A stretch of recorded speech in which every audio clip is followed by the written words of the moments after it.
Living in this world is riddled with so many ironies, so many contradictions, so many hostilities, so many frauds that have shaped our history, so many of these undesirable impacts that we do not know, or some of them that we happen to know it as well. And some of the notions that we carry with respect to whatever that is happening around the world. Now, despite all of it, there are some visible, simple solutions. But then you again are not allowed to have these solutions. You are prevented from having these solutions. And not only that, if it is that these solutions are going to be taken place, it will be taken place only by one country, and that is India. India is on the cusp of being a Vishwaguru. India is on the cusp of ruling the whole of the world with its knowledge. India is on the cusp of being a global power in terms of guiding the people to peace, prosperity in real terms.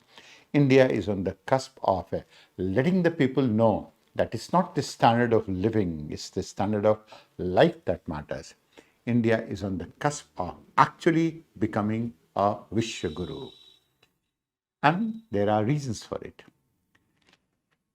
Now understand that some of the greatest frauds that have shaped our history are our ironies. Can you imagine? Industrial Revolution was a fraud. It was a fraud largely because it was one narrative that was set up in the whole of the world to camouflage the development or the prosperity that people saw in Britain and the Western powers.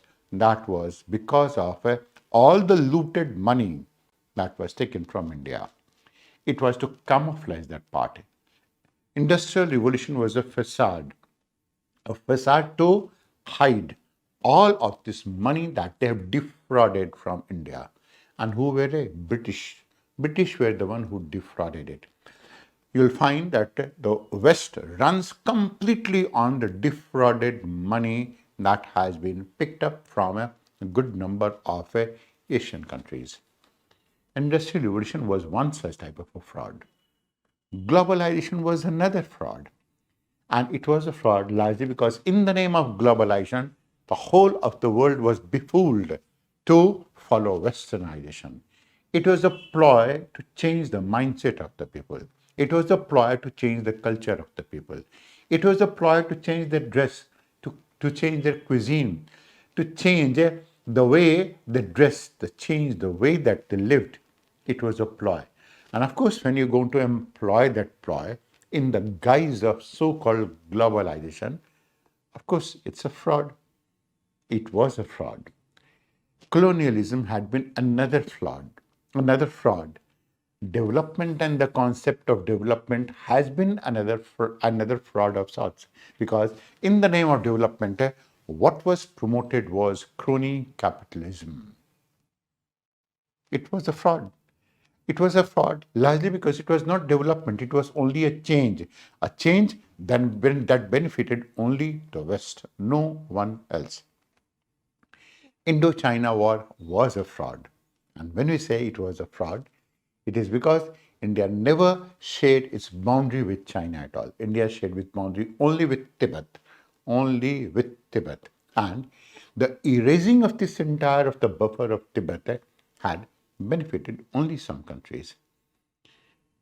That India gained independence out of ahimsa was another fraud, and perhaps one of the biggest fraud that has been imposed on the people of India, who had all the cultural background, who had all the values, who had all the sanskar to believe that the people who are propagating it, they are saying it correctly, that they think about them, and that they really care about them, and that they really want freedom of the country. It was a ploy to strip the security cover of the Indian people from an enemy with whom they were living and with whom they were going to live forever of sorts. It was a ploy to allow people to sleep with a cobra snake so that they don't go to understand that there was an enemy around. Calendar was another fraud. The whole of the world's calendar is once you know it, you will come to know of it. That is what a great fraud world's calendar has been, and how many things, how many dates have been changed, how many dates have been erased, and to what extent the history of the world also has been obliterated. And that list doesn't end here at all. The list goes on, goes on. The impact has been that the world would not have faced so many problems as it is facing right now. Imagine any problem that the world is facing, and it is facing because of all of these frauds that have been imposed on the people, that have been in a sense allowed to guide the lives of the people, thinking of the people. Imagine one problem: GDP led growth, gross domestic product. And how do you increase it? You increase it when you do crime. You increase it when you pollute. You increase it when you rape someone. You increase it when you are responsible for killing some people by wrong medicine. You increase it when you allow law and order situation to deteriorate. Is this growth? But then GDP-led growth is this part. When you install toxic industries, you make sure that the whole of the world is under a problem of pollution. So, in order to take care of this problem, you employ some people. They increase their GDP. In order to take care of this problem, then there are some other industries that will come up who will create another problem.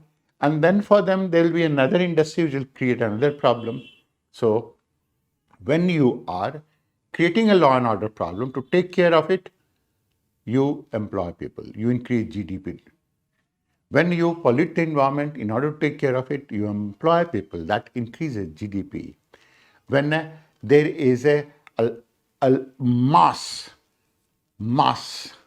some part or type of disease that affects the whole of the economy and the country, and then the pharmaceutical companies come, manufacture medicines, which cures one aspect of it, but generates a lot of it. It is again growth, GDP-led growth. This is a problem. Consumerism is a problem. That is, you are out to consume, and consume, unmindful of the fact of the problems that it is going to be creating for you. That is, chronic capitalism is a problem which has been a product of all of those what we have talked about. That is industrial growth, globalization, all of your money that has been looted from you, and you are being looted day in and day out. And who benefits out of it? United States benefits out of it. Britain benefits out of it. That is crony capitalism. They are the one who are responsible for developing in their own country what is called as a deep state. These are the people whose only motive is profit, profit, and profit, nothing else. Whether Russia fights a war with Ukraine essentially to assimilate it, they will allow their arms to be tested. Can you imagine the amount of arms that have been pumped into Ukraine, and all of it has benefited whom? Arms manufacturers, ammunition companies. Now, that is something that is not thought of. That is something that is not discussed. That is deep state. In order to earn money, in order to have a large reservoir of dollar, they can go to any extent. Selfishness is a product of it. Selfishness is what has led to discords, and these discords are increasing everywhere, here, there, and which not place. That is, it's completely antithetical to the concepts of Vasudha Kutumbakam that India had sometime talked about. And with extreme selfishness, what you find is, and what you understand is, with this type of a selfishness, every country, every community, every region that will go on to have its own interest, unmindful of the interests of the other one. And when they try to do it, don't you think that there is going to be a problem? There is going to be discord. When you take care of only your interest, it is a minefield of all the emerging problems.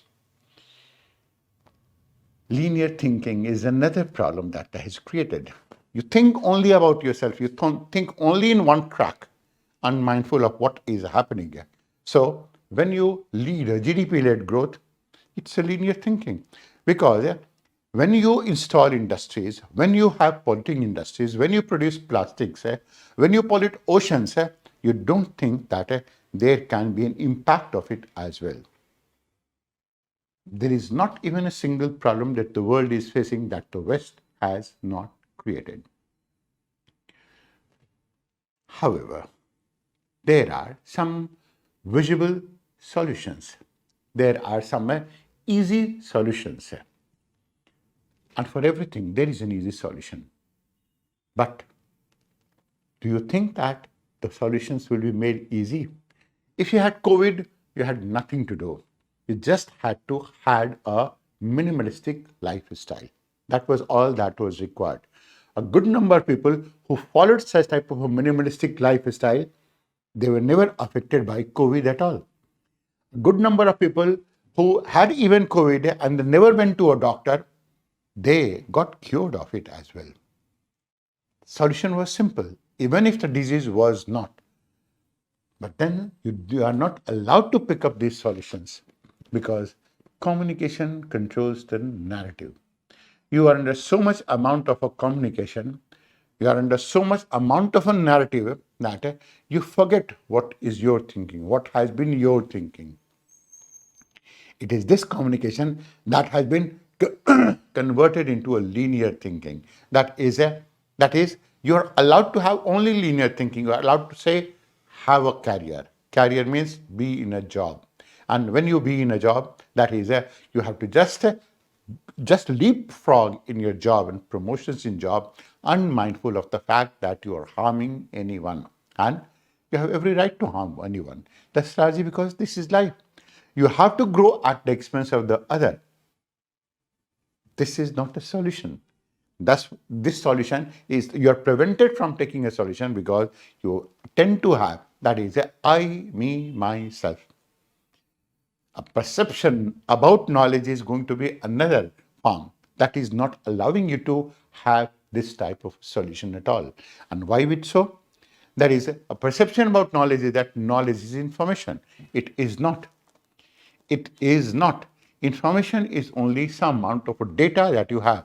You are not capable of processing that information. And when you have a perception, you have an opinion. You are judgmental. Judgmental people are never learners at all. Being judgmental prevents you from learning anything in life. So, when you have a perception about knowledge without having been knowledge or without having been in the shoes of knowledge, without being knowledgeable, the problems are bound to be created. The problems are bound to get themselves magnified, and magnified even more. That is perception about knowledge. Consequently, we don't think about solutions at all. Particularly, we are not in a position to think about simple solutions. This is largely because the solution may be near, the solution may be around you if you look around it. But then, why should you pick up those solutions? Because you are not in a position to pick up the solution under the influence of the communication war, narrative war that you are always going to be exposed to. But can you imagine? India is in a real position to be a Vishwa Guru. The concept that was espoused by Prime Minister Modi and a visionary of that type of a status is able to do so, is able to do it as well. And he ultimately allowed India to realize that Indians can be a Vishwa Guru. And why is it that Indians can be a Vishwa Guru? You understand that part. First is that Indians, after a long time, or perhaps for the first time in their life, they have started realizing that we were a colony and that these colonial powers have befooled us. We have been fooled extensively to the tune of, can you imagine, $84 trillion have been looted from the country, and the whole of Britain is made out of it. Not only Britain, the whole of West is made out of it. India has realized also that all the problems that Indians are facing have been manufactured outside, not here. And that is because of the colonial mindset of the people that they see these problems, they manufacture these problems, they seed these problems, they fertilize these problems, and then allow these problems to grow as well. They have started realizing this part. Indians have also started realizing what exactly is international politics.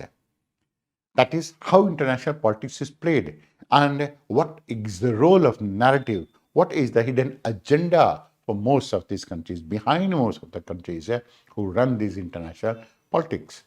You see a lot of developments taking place and you will come to know of it. And if you're not able to know that, that is a problem. That is a real problem. United States have not sent its ambassador to India yet.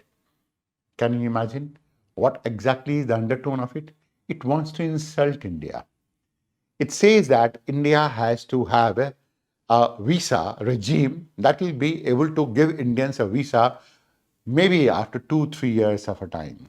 Chinese get in 3 years only. And they call India as a strategic partner. Think of it. This is international politics. They want India to get indulged in the Ukraine war, if it is a war at all. And when India fights its own war, no one talks about it. So Indians have started realizing that there is something called as international politics.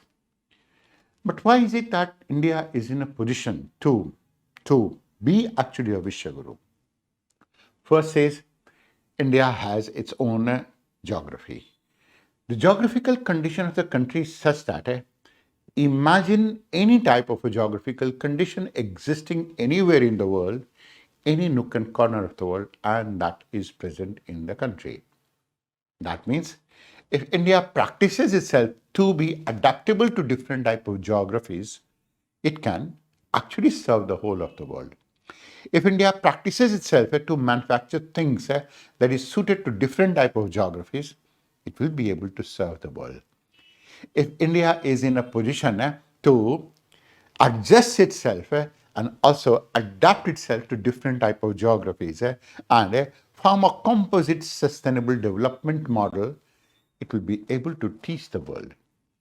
If India is in a position to understand its geography and the nuances associated with it, the problems of degradation and how exactly it can be managed, it has been managed for so long a time in the country without even an iota of a degradation associated with it. It's because of its geography. India is in a position to do that. India can manufacture all the type of seeds that the world requires. India can manufacture all the type of dress that the world requires. India can manufacture all the type of cuisines that the world has seen or not even seen as well. India can have all the type of a manufacturing base related to its ecology and its decentralized development that the world has not seen. It's because of its geography. Then India has an economy also.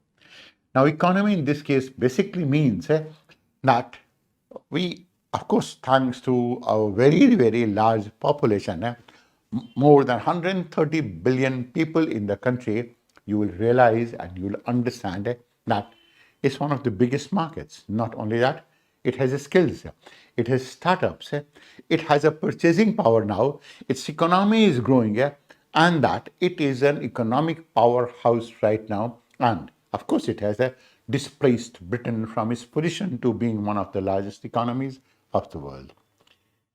It will be able to displace the whole of the world by 2040-45. It will be a superpower of sorts, the way it is growing.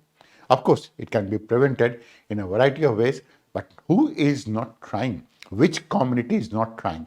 Which religious group is not trying that India shouldn't go on to become an economy? And they all are supported by woke Indians itself.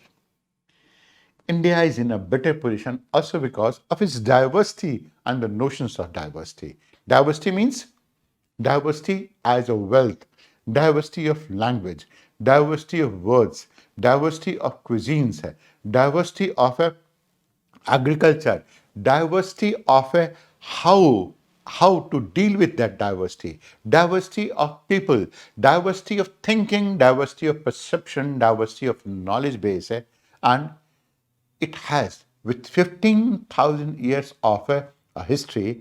Imagine so much amount of a trial and error Indians have gone through. In order to make agriculture successful, India had tried so many things.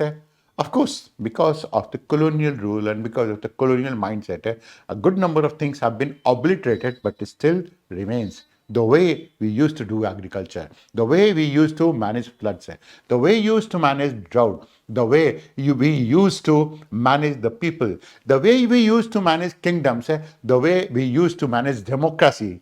No country of world can teach India about what democracy is. The type of democracy Indians have followed, it has never been in any place in the world. The world will go on to hold its head in shame any country that talks about democracy. They should learn from India what was the type of democracy. The one democracy that we are under, it's the Western form of democracy. India had its own indigenous and truly realistic democracy to follow. So imagine anything that India has not experienced. Imagine anything that India is not experiencing. Imagine any type of a site that India does not understand. Imagine any type of economy that India does not have and India hasn't seen. Imagine any type of geography that India does not have as its endowment. So India can teach the whole of the world. What exactly can it go on to teach? It can teach to the whole of the world how to run a business. You will find that entire of Harvard University's business model is based on almost the whole of Gita. They may be using different type of terminology. Of course, they are very good in marketing. They are very good salesmen, and they are able to have this sell. They are able to sell these products only because they are only salesmen. That is it. They are having a good time, and that is it. Business is not run by people who don't have a character. Can you imagine in Sanatan, and in this a part of a Sanatan model, only those people used to be allowed to do business who had an impeccable character.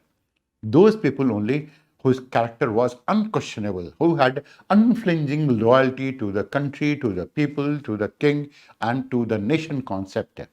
Not to those people for whom business is first and everything else later on. Country and other things don't matter. This is what exactly has been deep state United States. Who can create a virus to earn money? Who can allow two countries to fight a war to earn money out of arms? And imagine, United States has fought war in 83 countries and for no fault of these countries, only because it wanted to teach them a lesson. And for what? Sometimes for selling arms, sometimes for injecting venom in those regions, sometimes for the purpose of also inserting a lot of narratives in that country, sometimes to allow them to fight a war. This is what they have been doing, and this is what they have done as well. Sanatan business talks about a complete holistic solutions to the problems and also a holistic way of dealing with it. It is sustainable.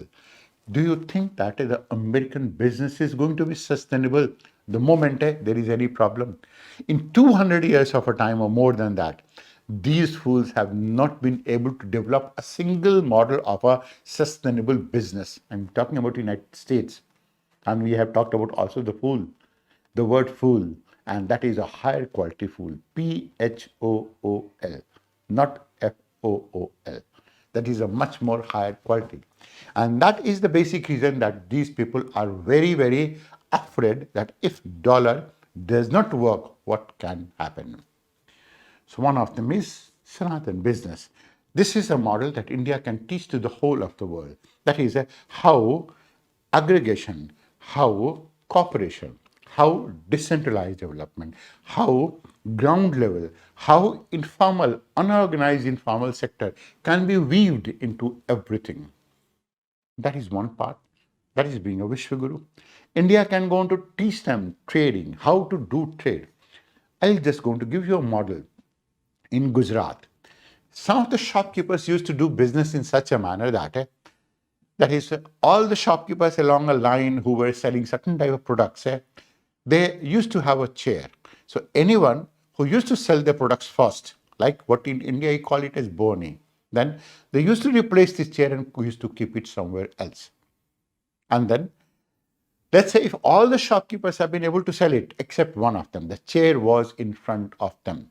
So a consumer used to go to this shop for the purpose of buying a product so that the shopkeeper feels happy, so that the shopkeeper is able to break even at least with the first product in the morning.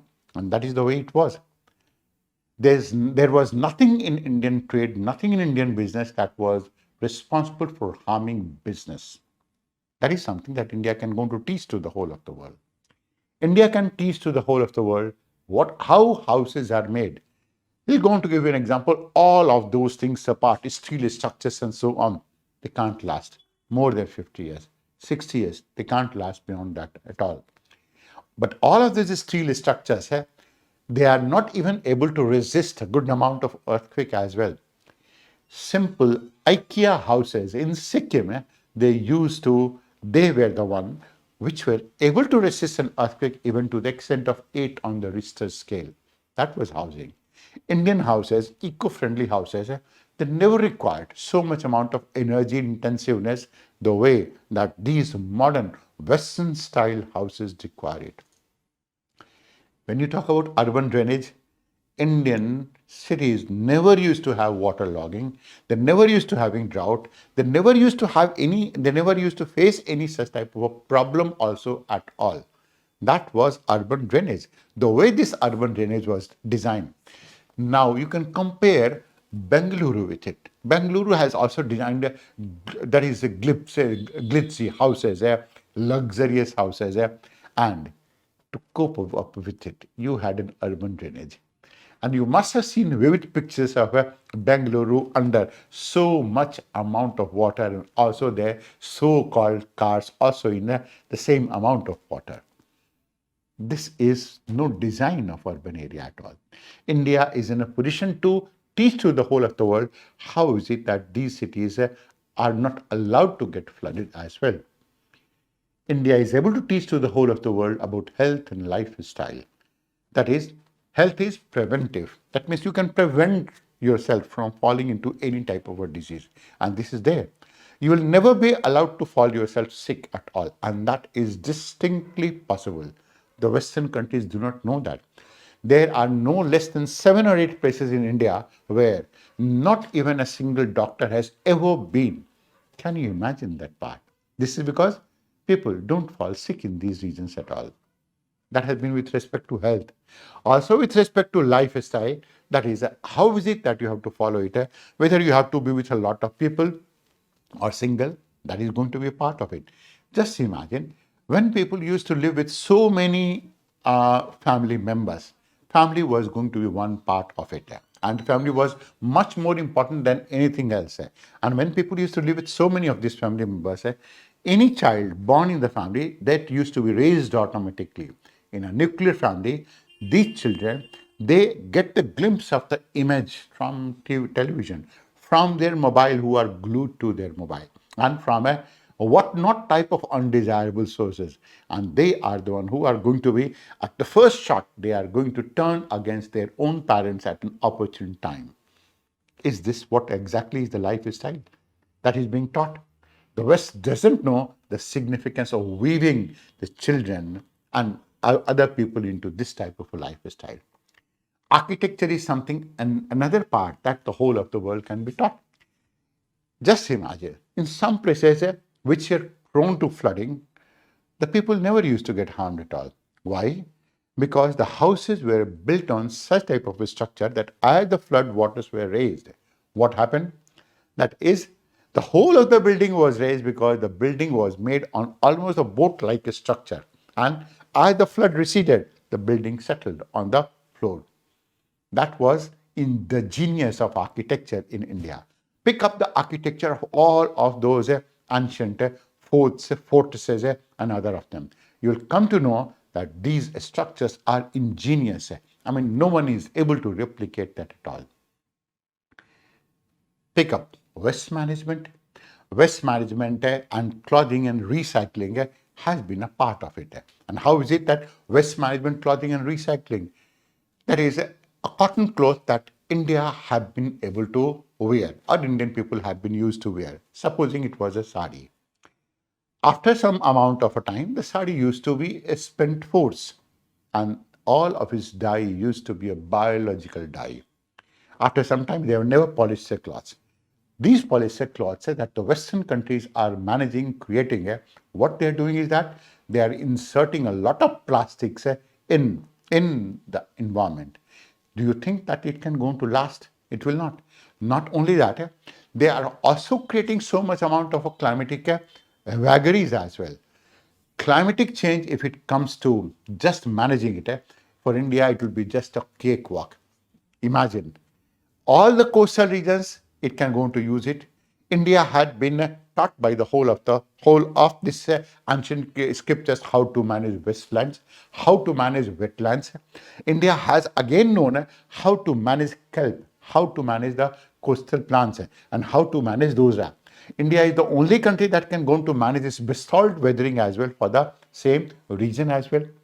So if you start picking it up, that is the notions of climatic change and the management of climatic change, it is going to be so easy for the country. India has never been an energy intensive society. Consequently, waste management was completely out of question. There was never any waste. That is a single piece of a clothing after being used like a sari used to be converted into a sack to begin with. Then it used to be converted into something to clean utensils. Then it used to be converted into a foot mat. And then thereafter it used to be converted into something to clean the floor before it spent its life cycle. That was what was how the management used to be in India. That was waste management. We never produced waste. Waste is a complete concept like the West. I'm talking about West. West are the one who have been responsible for creating this West. Otherwise, there has been no West at all in this world at all. India can go to teach them civilization. Most of these people from West are under the notion that culture is civilization. Civilization is all about respecting your environment. And who respects this environment? Sanatan respects this environment. What Sanatan says, Karn Karn me Bhagwan. That means for you, the tree is your God, stone is your God, animals are your God, people are your God. Whenever anyone goes on to benefit you, it's like God resides in those people. That is because you breathe cool air, you breathe fresh air, people is your God. Because a Dhamin snake is responsible for eating rodents, he is your God. Because a rodent is responsible for eating a lot of things, he is your God. Because there are some stones which can go, which will be responsible for preventing a lot of things to be done, that is your God. That is civilization. And there is no lifestyle that is as sustainable as that of a Sanatan. That has been so. With, of course, all of this type of teaching, India is in a very, very good position to prevent something like an Ukraine war. That is, wars take place because you feel that the other person is weak. You can go on to manipulate them. India does not follow that part at all. It's like Vasudhaiva Kutumbakam. And this is what Prime Minister Modi has also been constantly saying. Vasudhaiva Kutumbakam. That is when the whole of the world can go to come together. And why they can't go to come together? You just classify the KRA, what we call it as key responsibility area of different parts of the world, and then assign them. And when you are able to do that, so imagine what can happen. That is, Ukraine will be having its own interest. What the West has been able to do is that they have created a buffoon in Ukraine and they have made their president. They are the one that are being supported, and they went on mercilessly to change the lifestyle. Ukraine war, had it been in Indian hands, there wouldn't have been any war at all. India can easily prevent climatic change. We talked about that. Preventing climatic change in India is only requiring a minimalistic living, a less energy intensive society. The third is all of these means and methods and mechanisms by way of which they can have a carbon sequestration. All of the means and methods by way of which people can be prevented from spewing so much amount of carbon dioxide as well. With all of this model, India will be able to teach to the world how is it that floods can be prevented and not even a single natural disaster will be able to kill people. Forget about satellite, forget about all of those things. This is what all India is able to teach to the whole of the world. India can teach them how to lead a disease-free life, discord-free life, how to prevent cancer. You don't require to have a space technology for this purpose to know these things. Discord takes place only when there are deep selfish interest to serve you. Diseases take place when there is someone who is with a vested interest, guided by a vested interest to sell medicines to that. That is what the world's pharmaceutical industry is all about. And that was the reason for which COVID was also, there is a new virus was manufactured. So that a virus is manufactured, people fall sick, and that some of these pharmaceutical companies, and which pharmaceutical companies? I mean, India was nowhere in that picture. It was West. They would earn money and they will have windfall profit. India prevented that design. And not only that, disease-free, that's largely because of the type of herbs that Indians have been eating, the type of food that they have, the type of a lifestyle they can have, the type of exercises that can go to espouse. We are talking about yoga. The type of mindset that they can go to have, it is their mind that can go to heal that body. India is also in a very, very good position to expose the deep state of United States, who can create a war out of nothing, like what you have seen in Ukraine. Russia and Ukraine war is a complete sham. It's a complete sham, and you must have known it by now that it was essentially with the purpose of selling arms and to allow whole of Europe to collapse so that dollar can be strengthened by buying euros. This is something that you will come to know of it. India is in a position to expose this deep state largely because of the newfound leadership comprising of Prime Minister Modi and our External Affairs Minister Jai Shankar. India actually has been a Vishwaguru. India had been subjugated not to be Vishwaguru because of the negative mindset of the people. India, the day it realizes that it is not India, it is Bharat, and it is Bharat that will be able to teach the whole of the world. It will give them a model for them to rejoice. India has a lot of model to offer for Chad, for the United States, for Britain, for Dahomey, for Mozambique, for Indonesia, for Malaysia, for Middle Eastern countries, because India has been in the shoes of almost all of them. And that is the wisdom that we have accumulated.